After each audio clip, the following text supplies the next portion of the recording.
What is up, fam? Daniel here, and welcome back to Whole True Apologetics, where we seek answers to tough questions. With Easter coming up in a few weeks, what I want to deal with these next couple weeks is the account of the resurrection of Jesus Christ. The accounts of the resurrection of Jesus Christ, specifically in the four Gospels, Matthew, Mark, Luke, and John. And we're going to be looking at objections or questions people have specifically to these accounts and asking, is what's written in the gospel accounts about the resurrection of Jesus reliable, trustworthy? Is it what takes place? So that's what we're going to be dealing with these next couple weeks. And today, specifically, what we're looking at is we're asking the question of how many women were at the tomb? Or is it how many women were at the tomb that discovered the empty tomb of Jesus? All right? Because if people read Matthew, Mark, Luke, and John, they note, hey, there's a different number of women that are mentioned. Matthew mentions a certain amount, Mark mentions a certain amount, John mentions, Luke mentions. So they look at this like a different number. Oh, well, that means they contradict each other. That means they're not really trustworthy. Therefore, you can't really trust what's written is actually reliable and what took place. All right. So we're going to look at that and see, is that true? Is that factual? And we're going to start by just looking through the accounts of Matthew, Mark, Luke, and John. We're just going to read short sections just to note the people that are mentioned at the tomb. And then we're looking, do these different number of women mentioned contradict the accounts that are written and contradict and make the whole event of the resurrection untrustworthy? All right. Well, let's look. Matthew 28. This is what Matthew notes. He says, "Now after the Sabbath, as it began to dawn towards the first day of the week, Mary Magdalene and the other Mary came to look at the grave." Matthew notes specifically two women. He notes specifically by name two women. Mark 16 notes this. "When the Sabbath was over, Mary Magdalene and Mary the mother of James and Salome brought spices so that they might come and anoint him." Mark specifically notes three by name. All right, specifically notes three by name.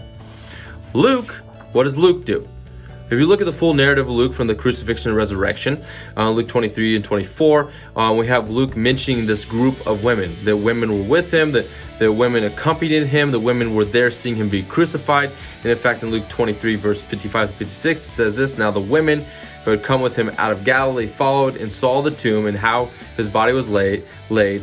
Then they returned and prepared spices and perfume." So we see this group of women. And then in Luke 24, when it gets in the resurrection account, it mentions that they came to the tomb. So we see this group of women came to the tomb.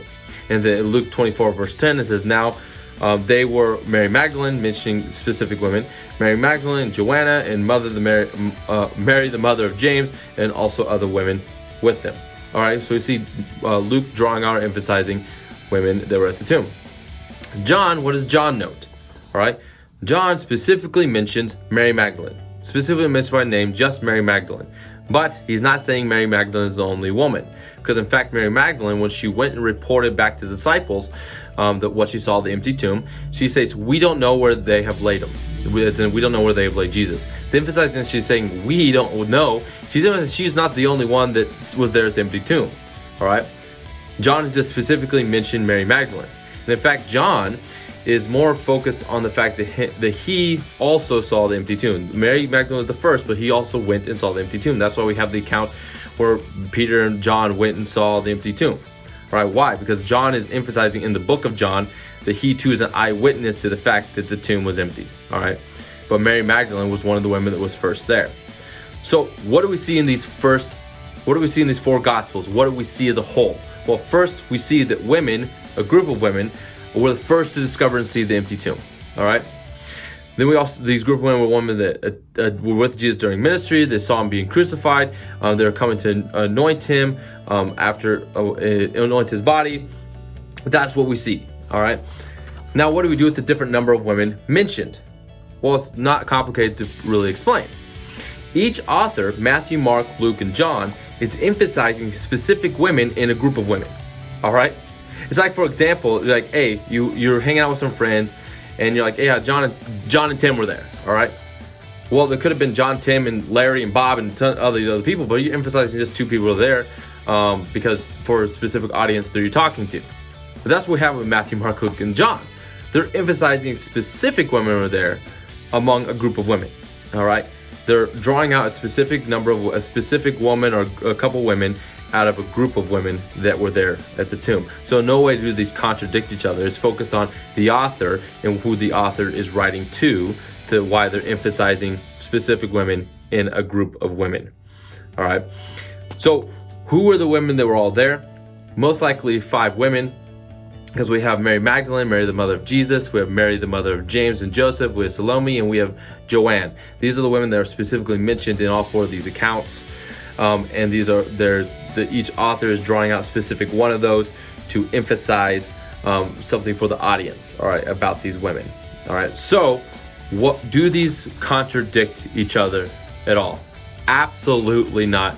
These gospel accounts don't contradict each other. It's emphasizing that women, a group of women, were the first to discover the tomb, the empty tomb of Jesus, all right? And each author is drawing out specific women that were there among a group of women that were there at the tomb.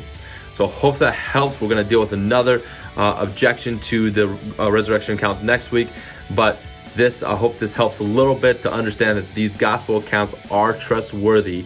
And first and foremost, the number of women do not contradict each other. It's just a focus and emphasis and elaboration by the authors of a group of women that were there.